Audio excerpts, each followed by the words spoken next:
Today we are joined by independent wrestler and model, Kaci Lennox, somewhere in the Indies.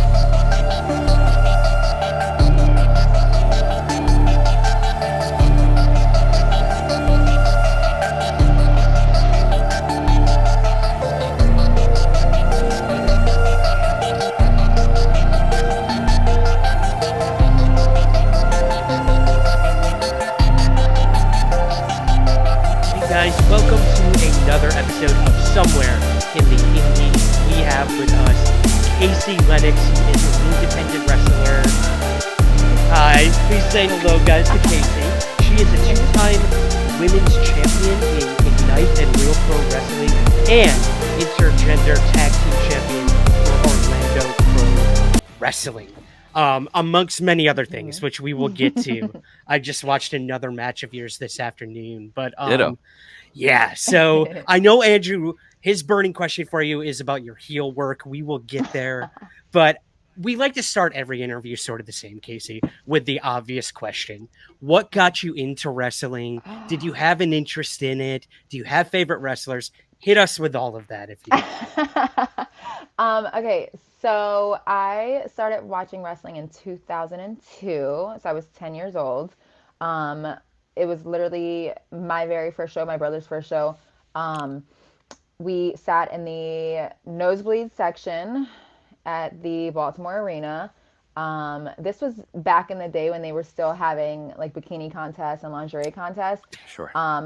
So I seen Tori Wilson in a contest, and it was like Tori and Dawn and Sable and everybody just from that kind of generation. But I seen Tori and I was like, damn, look at her. Like, she's strong, she's athletic, she's gorgeous. I was like, I want to be there. Like, she had the crowd's entire attention. She won the contest, obviously, because Tori always wins the contest. But I was like, I want to do that.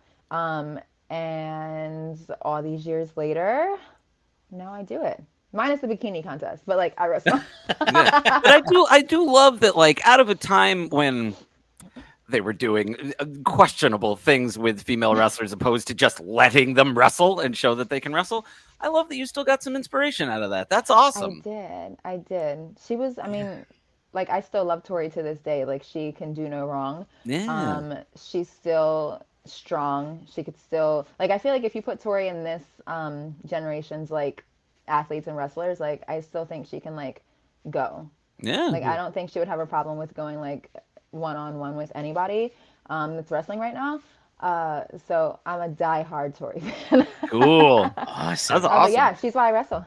So was that the first time you had watched wrestling at all, was going to this event? Or was it kind of like, you'd maybe seen a thing or two before? I had seen a thing. I've seen a thing or two before. My brother actually got me into it. And it was just watching like whatever Raw, SmackDown. And then they were coming to Baltimore, and I was like, oh, we gotta go. So my grandfather and I had waited outside of the ticket booth, and I don't know why we waited. Like now that I know more about wrestling and like how to get tickets and stuff, I'm like, why did we wait to get nosebleed section seats? But we waited. We waited until they opened. So early in the morning, and it wasn't even like summer. It was probably like fall or something. Actually, no, it was April. I'm so sorry. That's okay. It was April. So we get the tickets maybe like what, a month in advance or something. So that would put me in March. So it wasn't like it was the best weather. But we waited outside to get our tickets. And that was actually the day that I met Mark Henry. I know.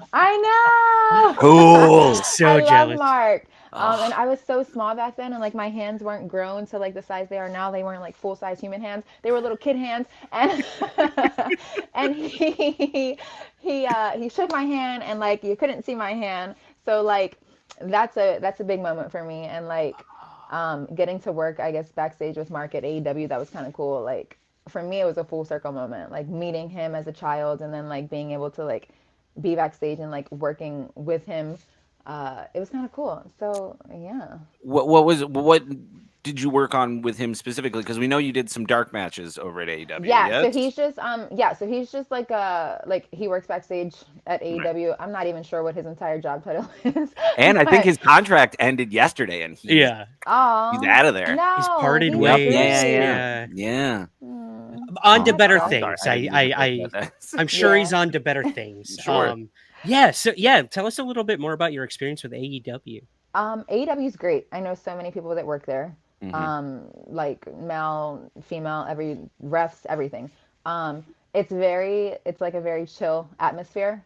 From doing dark at Universal to doing like the pay-per-views, doing Dynamite and Collision. It's still like just overall a very chill atmosphere. Like it's not high strung. Not that any of the places honestly that I've been have been high strung, but like it's super chill. And maybe it's because I know so many people that work there. But I got to watch actually Jade train with Brian Danielson. I feel like I just messed his name up. Brian Danielson. Brian Danielson. That's so funny. Yeah, you Brian said that. did. Yeah. I mix that up all the time. Daniel Bryanson, Brian Danielson. I just call him DB. And we DB. leave it at Yeah, that. that's I just fair. call him DB. Yep. That's fair. We're tight. It doesn't that's matter. But no, it's really it's fun there. I like it. Awesome. I can't wait to go back. And now they have ROH. I haven't been back since they've done the ROH tapings. I think I did one taping when they had ROH. It was like when they like first acquired ROH. But they used somebody that trained at the Nightmare Factory. So I can't wait to go back and hopefully be on ROH. Fingers Nice. Toes too, We're just in in your case. corner. Yep. Yeah. Yeah. Can I rewind, Casey, for a minute? Yeah. You mentioned training, like Nightmare Factory. A lot of people don't know, what those types of things are. It's not like you just say, I want to wrestle, and then you get in the ring and you're at AEW. Like there's a journey for each of you. And I'm sure it's not easy. Could you maybe run us through a little bit of your journey in training? Like, what was that first day like when you stepped in a ring or you started training? And then what was your first match like? Okay, so I actually started training when I was 18, back in Maryland. And I went to Gilbert School. We all know who Gilbert is, right? Oh, we love Gilbert. I am WWF's longest reigning light heavyweight champion, Gilbert, and you are now somewhere in the ring. Gilbert actually introduces our main show almost every week. Oh, Yeah. Thank you. I Shout out went to to his Cameo. school. I went to his school. And I only went there for a year just because some things happened that I wasn't like happy with. So I only went there for a year, and then I didn't wrestle until I came to Florida in 2013. So I kind of, in between like that year of training, I just worked and worked and worked some more. And kind of put wrestling on the back burner. I was very much like, this isn't for me anymore. I was still a fan. Like I went to WrestleMania every year. I still watched it on TV. But I got back into wrestling. We went to WrestleMania in New York, New Jersey. I want to say it was the first one. Cool. I want to say it was the first one. But we went to that, and I'm literally sitting in my seat watching, and I'm like, Mommy, I looked to my right and I said, Mommy, this is what I want to do. Come on. And yeah. That's and awesome. It was actually 2016 is when I started training.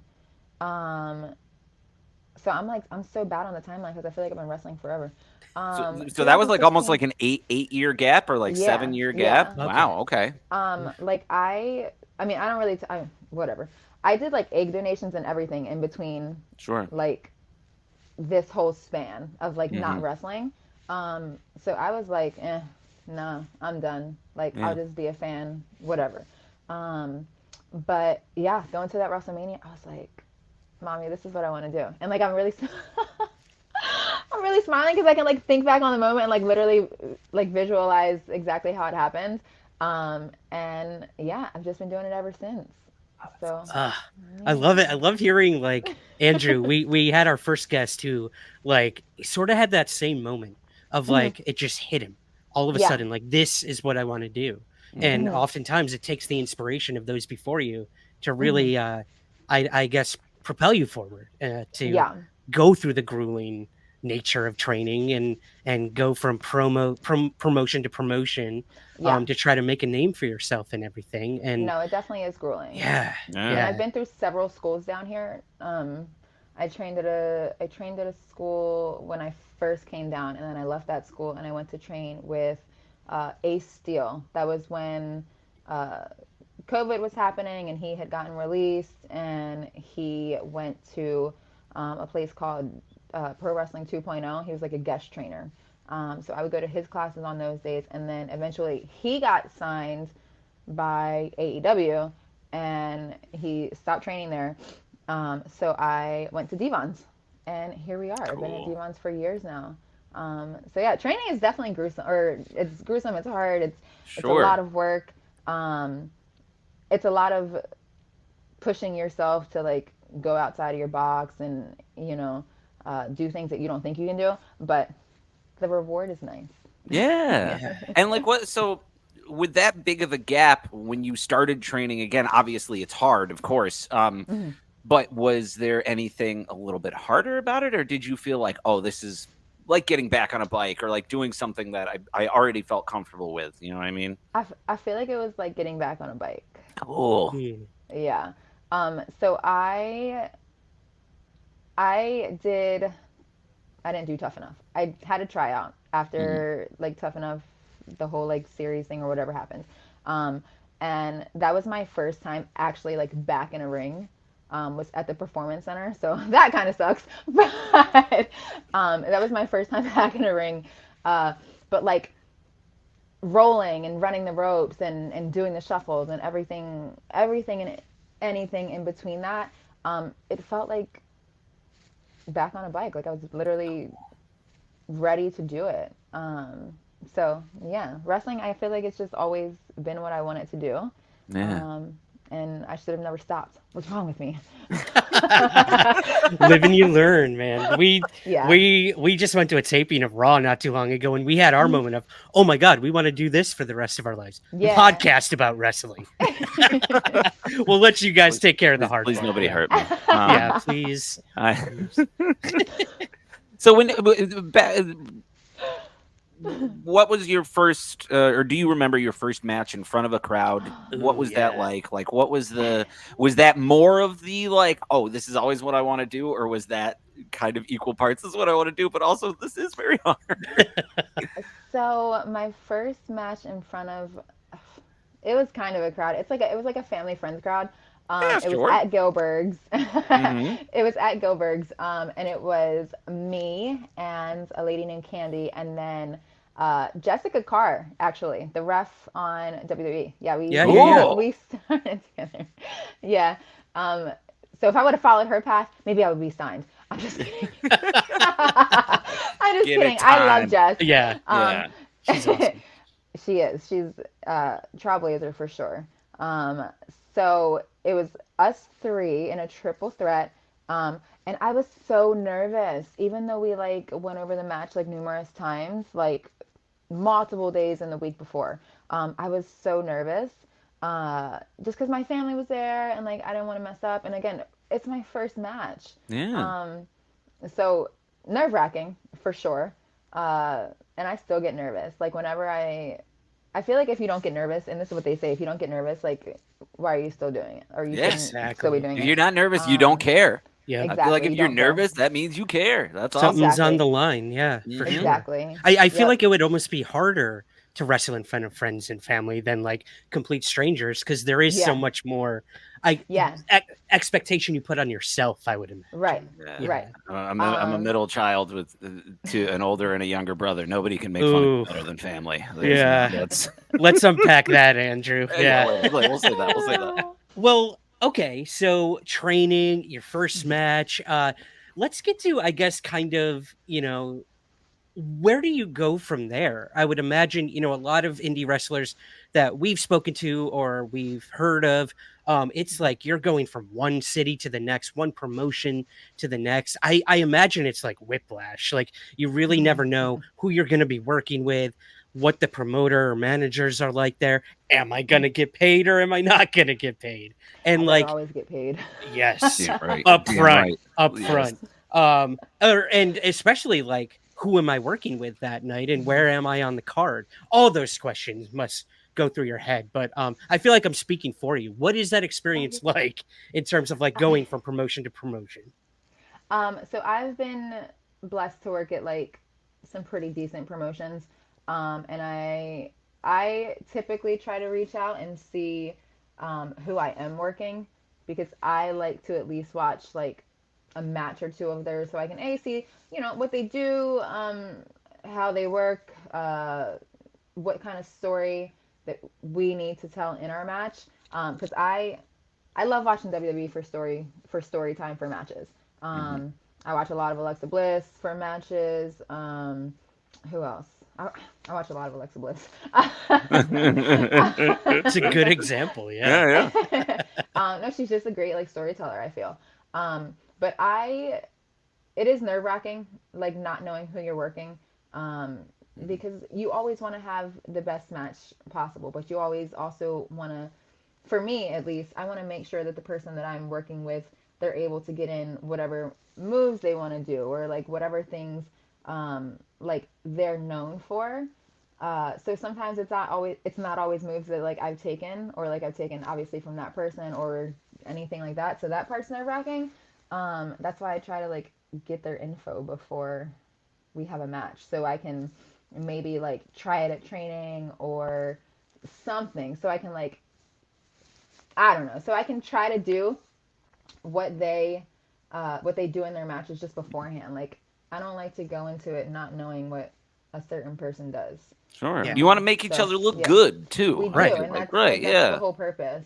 Yeah. Because if one person looks bad, then the other person's gonna look bad regardless. It doesn't matter. Yep. It's a Absolutely. dance. Yeah. Yeah. I get it. Yeah. Andrew, Are you're up, buddy. In traveling around, do you have any fun travel stories? Anything happen that you're just like, this only happens when you're traveling between promotions or traveling between states, things like that? Maybe I'm just like a free kind of person. I don't really like let things stress me out, or I try not to let them stress me out anymore. But I went to a show with Sophia Castillo. She's another amazing indie worker. It was her and I, and then it was two guys from our school. So we're driving to, I believe it was like Alabama, and my car broke down. My car broke down. It started smoking, and that was the first time I've ever like been in the car when it like started smoking. So it started smoking. So we pull over, and thank God her dad was a mechanic. So she like kind of knew like the things that needed to be done. So we pull over, and she puts, I guess, water in the transmission. Does that sound right? I don't know much about cars. Oh, but she same. put Mine water has somewhere. duct tape on the front bumper. I was gonna There's say. No, yeah. I'd be the one to be like, it's totally the radio. Yeah, sure, the muffler, the catalytic converter Yeah. is, yeah. Yep. So I don't know. Do you put water in a transmission? I don't. Yeah, I Go you do try, something Andrew. with the Go flux try. capacitor. Okay. That's all I really know. Go 80 miles per hour. Go back in time. You got it. 88, Ryan. Sorry, 88. Casey. Continue. No, you're good. You're good. She put water somewhere. There we go. And it stopped smoking. There we And go. so we drove it, and then it started to smoke again. And we pulled over into some little area where there was like a hotel, let it cool down, and then we kept driving some, and eventually it just died. It just died, and I called my mom, and I called my mom, and she was like, okay, we're gonna have to call a tow truck. And we were literally halfway to our destination. So they called a tow truck, and one of the promoters, I guess friends or whatever, drove to pick us up so that we could possibly make this show. but we didn't get there until the show was already over. The promoter paid us still, which is nice. Wow. But That's I awesome. know, right? Yeah. But we were at the show. My parents literally drove in we had a big old SUV back then. So the gas on that mother trucker, yeah.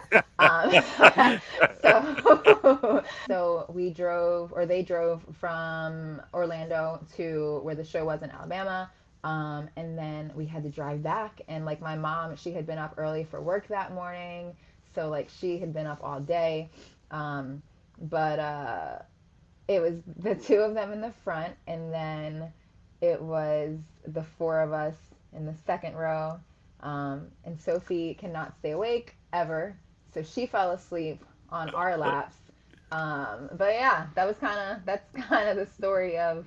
That's my most exciting story, I feel. Sure. I have a flight story where we just got delayed and then my bag went missing, kind of, but Was yeah, your that's gear just in a there? regular story. My gear yeah. wasn't there. No. My gear wasn't there. No. That was going to be my next question, Casey. I Gear. know. Yeah. No. I know. Actually, it was my match with Santana, which we got in early enough, so we were gonna do like a some kind of, if my bag didn't like appear, we were gonna do some kind of like gimmicky like princess style match. It was around Halloween, so everything was discounted.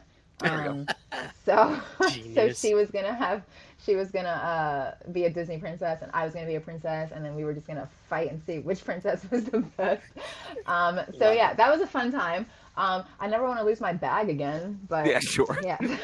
Yeah, I just lost mine in Germany, of all places, True. not too Yeah, long that's ago. right. I So forgot about That that. that happened. Yeah. Well, surface level question. We heard this story from WrestleMania that like Drew McIntyre showed up to WrestleMania and his gear got lost, like UPS lost it or something. So like they quickly had to. They like flew some world class tailor there to like make him the costume, get it to him, all that good stuff. But like with independent wrestling, what in that case, like you guys improvise, which is awesome, but where do independent wrestlers like get their gear? I always love to know that. Like, yeah. Sure. There's so many now. Like back when I first started, not as many as there are today.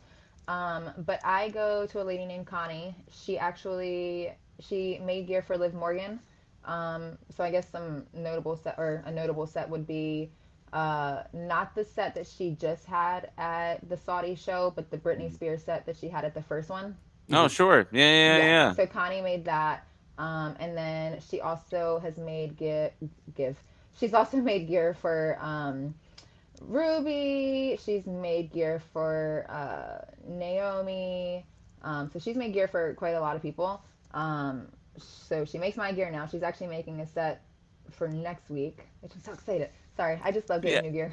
No, that's rad. For wrestlers, I feel like gear is like Christmas presents. Yeah. Yeah, for real. I'm like watching all your matches and it's like different gear every match. I'm like, that's awesome. That's pretty cool. It's so like gear's so expensive, but like it's a piece of who you are. Sure. Like, it can describe your character. It shows who you are. So yeah, we get lots of gear. But there's so many. There's La Lucha Lady. There's a girl named Allie who makes gear. There's so many gear makers around now that it's insane. Cool. Yeah, they're always busy because everybody's always trying to get new gear, and like they're working with people who are on AEW or NXT or like stuff like that, so they're extra busy. But Connie's pretty solid. I like her. That's awesome. Shout and I out feel to like Connie, yeah. And more gear makers kind of speaks to how much more popular wrestling has become in the last few years as well, which is really rad. So it's this nice little ecosystem. Right before we sat down, I was watching your match with Scotty Sosa, and you were able to get that crowd so furious at you, which was fantastic. And I have a couple questions just about, because I think there are elements to being a heel on the indie scene that can be more impressive than doing it on a larger scale. Because on a larger scale, you've got interviews, you've got all these different things to kind of set up. Oh, like nobody likes this. Here, you are sometimes walking into fresh crowds who have never seen you before. and you got to get them against you immediately. So I guess my first question would be, was it your decision to be a heel? And the second question would be, what is your favorite thing to do to really get a crowd against you as soon as you get out there? I like to talk a lot of shit. Yeah. That goes into my like sassy side. Like I come out just like knowing that I'm like the hot shit. And then I just have like smart remarks, whether it's to the fans or like to the people that I'm working, or just visually like faces that I'll make, or like just body like gestures that I'll do. So that's like my sassy side, I feel. But regarding like if I am heel or face, I've obviously worked both. Right. I guess it kind of depends on like who I'm working, or like what the promoter wants. Gotcha. And this promoter in particular wanted me to be a heel because he liked my heel work. Good. It's very good. So yeah, I watched again a lot of Alexa for her heel stuff. Like a lot of Alexa. I like to look at Chelsea Green for like Chelsea's reaction great. wise, and Sure. yeah, she's great. So I definitely look at those two, like when it comes to how I want to be portrayed as a heel. So yeah. Cool. But And no, with I never get to pick. yes, Yeah. fair enough. With doing different faces and stuff, are you practicing those in the mirror? Are you practicing those during training? Is there like, do you have to sometimes take like, I gotta get 15 minutes today, stand in front of a mirror and just go like, like, you know, that'll play. Like, what's that process like? Yeah. So we definitely practice it like at training, like when we have whatever matches we need to, or whatever practice matches we have, we definitely practice it then. But I do it in the mirror as well. I do it when I'm driving. So if you ever see like people talking to themselves, well, not people. If you ever see wrestlers talking to themselves, they're probably like doing they're probably doing like a promo, or trying to like go over like again the reactions and how they want to look in the ring. Sure. Because yeah, I'm always in the car, especially after work. I'm always in the car, just like talking to myself or thinking of like different clever things that I can say while I'm wrestling, faces that I'm making. Sure. So yeah, it's a little weird. But No, I trust think me. it's also, Ryan and I both have like acting and writing backgrounds. I did Yeah. stand up for a while. Like it's a similar kind of thing. It's all performance, and you want to make sure, you know, you got your pocket stuff. Like, Yeah. oh, I know, Yeah. like if we're in trouble about like a minute and a half, 2 minutes into the match, if I do this, that'll push us over that. It always Right. works. It always works. Yeah. And Andrew and I both lived in New York City forever. So being on the New York City subway, we've seen a lot of wrestlers practicing having Yes. Andrew, or just crazy people. Yeah. Who would have thought? I've got an interesting question. So now I watched you were a intergender champion at one point. You fought many intergender matches. What do you think about that? You know, it hasn't been done in the biggest promotion out there, WWE, and a lot of people. Don't get me started. I know, Andrew. This is a big contention. So dumb. So we dumb. have. Just do it. What is that like working intergender, and yeah, what are your thoughts on that whole issue in some of these bigger promotions? I love intergender wrestling.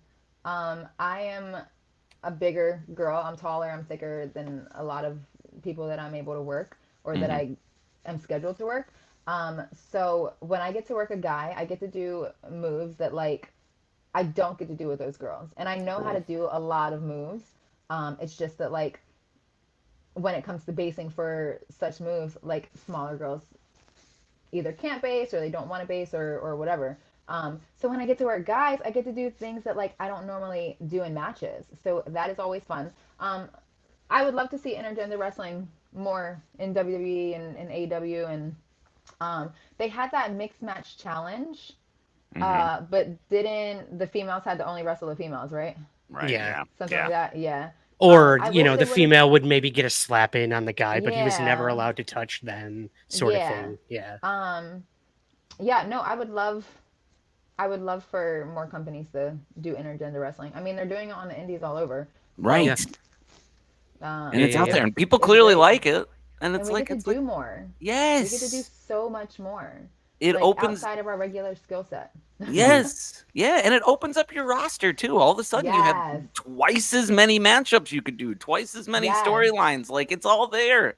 I'm like, Hmm. look, come on, Come No, on. I love it's it. staged. We're all playing together. Like, just make something up. Who cares? Right. Right. No, I do love it, and I wish I was in more intergender matches. But it is what it is. Yeah. Do you, Casey, do you have a favorite match? I know we're getting up to our time limit, but just a couple more. Yeah. Do you have an all-time favorite match you've had so far, or a dream match you want to have? My all-time favorite match. Well, my dream matches will always and forever be. I'd want to wrestle Eddie, but obviously that can happen. Rest in peace, Eddie. That's Um, awesome. but a close second, I would say, for a dream match. I just love how Eddie, like how he told stories in his matches and how he sold and stuff like that. A close second, I would say, would be Nick Nemeth. Ooh, Nice. yeah, Yeah, sure, he's great. Like his selling is yeah, great. I've never seen him in a bad match. never. Like literally ever. And And for him to be going the way that he's going at his age, because in wrestling, the older you get, apparently the less good you are. Apparently, if you're old, you're not as good. Yeah. um, and you're like supposed to not be wrestling anymore. But he's great. He's still killing it. I am excited for everything else that he's going to do outside of WWE. um, and I really like. I feel like he's on like a run like uh, Matt Cardona is. Like Matt Mm. Cardona like yes, killed it after he got released.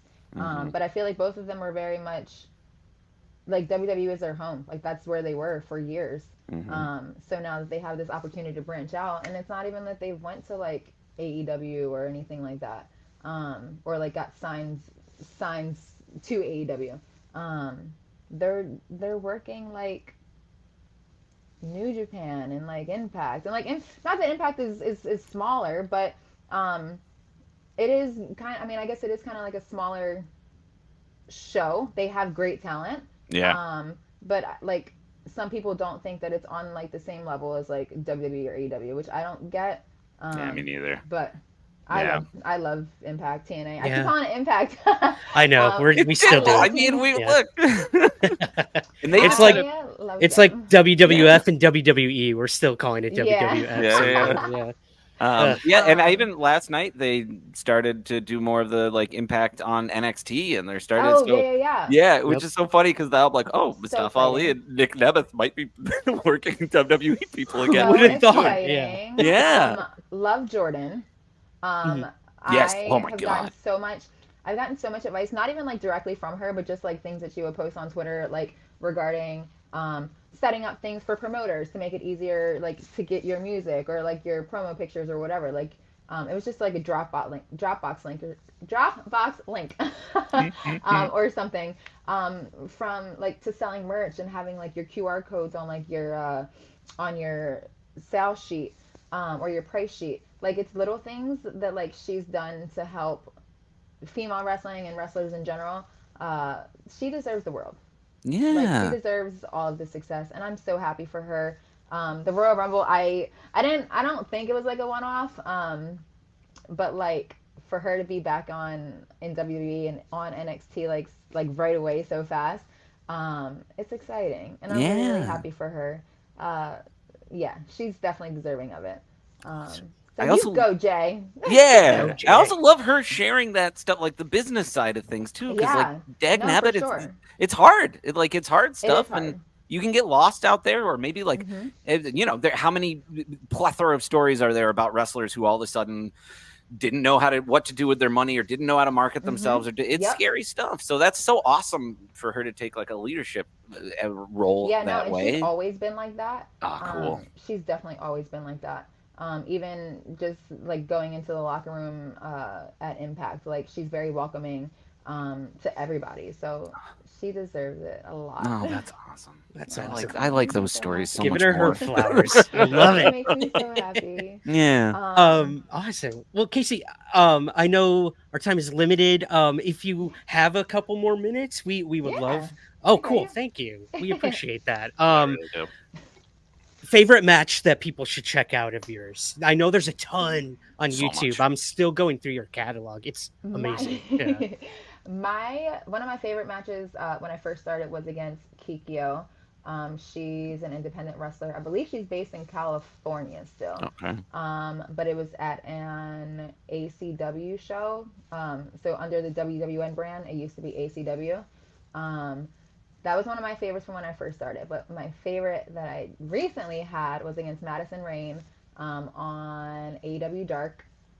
Just going into the match, like I was very confident going into that match. Calling the match beforehand, Madison was very giving and like taking things from me. She was very open to my ideas for the match. So going into that match, like going into it knowing that I was going to be working her, that was nerve wracking because she's a legend. Like, Sure. Madison Rain. So it was a little nerve wracking going into it, like before we actually started like calling things, because she is a legend. She's also a producer, so like she's being pulled in 1,000 different directions. I feel like producer might not be the right term for what her thing is. Anyway, she does other backstage work other than the matches. Nice. So she's being pulled in 1,000 different directions as well as having matches. But once we like had everything planned out and called, I felt I felt like a weight was like off of me. And I had never been more excited for a match, and that's my favorite. Oh, that's so That's my cool. favorite, too. And And it was with that? Madison Rain. Yeah. And was that at the center in Universal, or was that at? Yes. What's Yes. what's it like wrestling in there? Because I feel like it's got this So weird fun. mix of like, yes, there's a lot of people, but also it's kind of closed off, like a closed set stage. So like, what was that experience like? So it's a very big like it is closed off, I feel. It's a very big like same ring size and everything. Freaking not as many fans just because I mean I guess What they can it's fit, yeah. dark and it's what they can fit.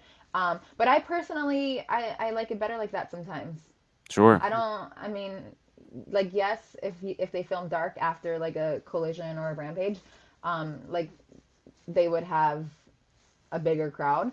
But sometimes they film dark before AEW Rampage and Collision, and the crowd's not as big, so it kind of looks like emptier.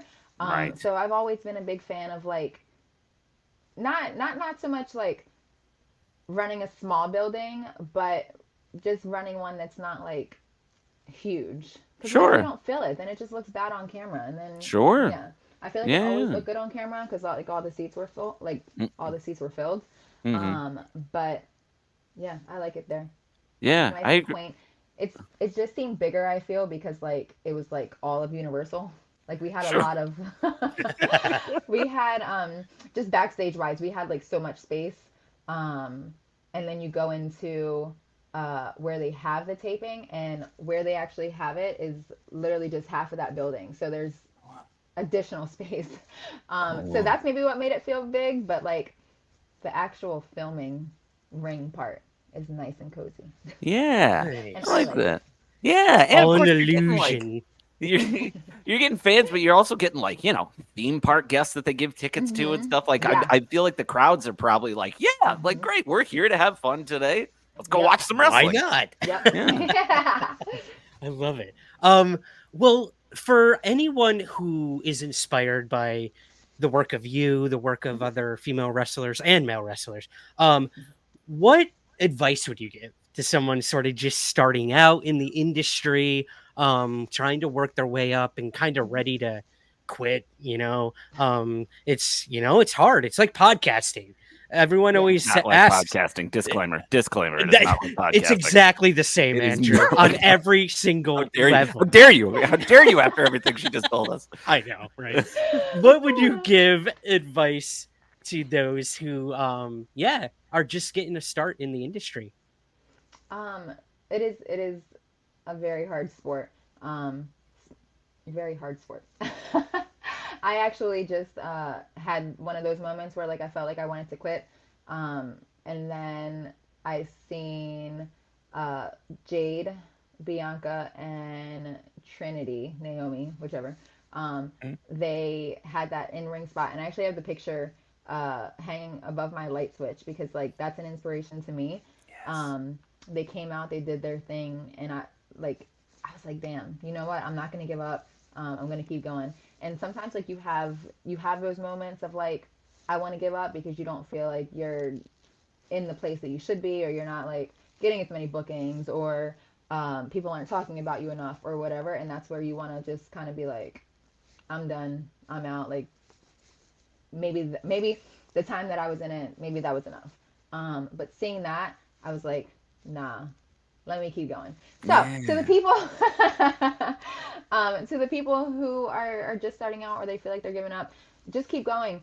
Um, if you're just starting out, find a reputable school, get into the gym, watch wrestling. Obviously, watch wrestling. You know, you have to. Yes, I feel like you can look at it as a fan, but you also have to look at it as a worker. Hmm. Um, because when you get into wrestling, there's things that like you'll realize that you watch and you're like, huh, that's why they did that. Um, so like things like that. Uh, Listen, keep your ears open, keep your eyes open. Um, Sometimes people get into wrestling and they think they know everything. They think like they're the smartest or the best or whatever. Um, just listen. You don't always have to be right in any. You don't have to be right in any situation, to be honest. Yeah. Um, Especially in wrestling, though, just keep your ears open. Like it's a very hard and I don't know. It's not. I don't want to keep saying hard, but like Well, it's hey. very, it's very like you have your legends. Like I would never sit here and tell somebody like Maria that she's Hmm. wrong on anything. Like maybe I think it, but I'm not gonna say it. But she's not wrong on anything either because she's the best. Yeah. But like, but I guess that's kind of what I mean. Like, you don't wanna come into it and like because you think you're right or because like somebody told you one thing that means that the person that you're currently talking to, who has like 10 years of experience, is wrong. Does Right. that make sense? Yeah. Um, so keep your ears open, find a reputable school, go to the gym, watch wrestling, and just love it. Like, be ready to put the hard work in, and don't think that, don't like doubt yourself, don't limit yourself, don't think that like you can't do something because it looks hard. Like, try it. All you're gonna do is fail, and then if you keep doing it, you'll get better at it. So, Hell yeah. yeah. Hell yeah. Andrew, the podcast is now yours. I'm signing up for wrestling school tomorrow. I did want to say I was also I am mixed, a little bit lighter, but I was also it was so incredible to see three strong black women wrestling like I that know. on a big promotion. Like I love that they kept Bianca and Jade together. Like it's just something we didn't usually get. I know. And it feels like we've like in a short span have just jumped a millennia forward. Like I it's know. crazy. So Um, I know. Just like the things that with Jordan on NXT last night, mhm. Ethan Page on NXT. Like I feel like wrestling is Yes, taking a big like we're going into a new chapter. We're going into the yes, Paul we're going into the Paul chapter. And it's exciting. hmm, Mhm. It I definitely agree. refuels you. Um, so yeah, I'm excited to see what's next with wrestling. Hell yeah, Even I'm in excited to see AEW. what's next for you, Casey. Me Yes, too. absolutely. Yes, Well, come that on. here's your moment, Casey. Give us the socials. Where can we Where can find your people find you? matches? All that Hmm. good stuff. You Floor is guys can yours. find me. Oh, thank you. You guys can find me on Instagram, on Twitter, on Facebook. It's real Kaci Lennox. So real KACILENNOX. It's going to be the same on all three. You can find my merch at KaciLennox.com. You can find my exclusive spicy photos at itskaci.com. So yeah, everything is actually linked on all of my social media, so you can find it there. You can find the shows that I'll be on. You can see match clips. You can see match photos. You can see sexy photos. You can see everything. Most things. On There we social go. media. Perfect. I love it. Well, you did mention you have an upcoming match. Could you tease us a little bit do. about that? I do. I have an upcoming match against Heather Reckless, which she is great if you guys want to interview her. Sure. Heather Reckless, it's going to be in Wisconsin for RPW. It's for her championship. So I don't know. I'm just trying to add gold to the list right now, you guys. Let's do it. Let's do I'm it. already the Black Girls Wrestling Champion. So I I'm was just about to say it. I love that. Hell I love yeah. that it's like a necklace too. Like it just I looks so rad. know. It looks so I cool. know. It is. It's heavy. It looks So heavy. That ain't no Um, plastic. Yeah. No, but yeah, I'm fighting Heather, and her and I actually had a match at the show, the last show that I was at in Wisconsin, and it was really fun. It was good. It was a triple threat, but this time I'm gonna beat her ass. Let's go. Let's Love go. Yeah. I know who we're rooting for. That's for Yep. damn sure. you. But Casey, we will put all of your links in the show notes, guys. So be sure to go follow her journey somewhere in the indies, and we can't wait to hopefully see you on AEW again. Maybe WWE. Time will tell. Time will tell. Any of it. All of it. Oh, why not All both? of it. All of Why it. not Have all? it. Want the world. I Yeah. know. Yeah. Come You on. take it. You take it. Casey, thank you so much for joining us on Somewhere Thank in the you. Indies. Thank you. Thanks, guys. Thank you for joining us somewhere in the Indies. Please take a moment to subscribe, rate, and review on Apple, Spotify, or wherever possible. We'll see you again soon, somewhere in the Indies.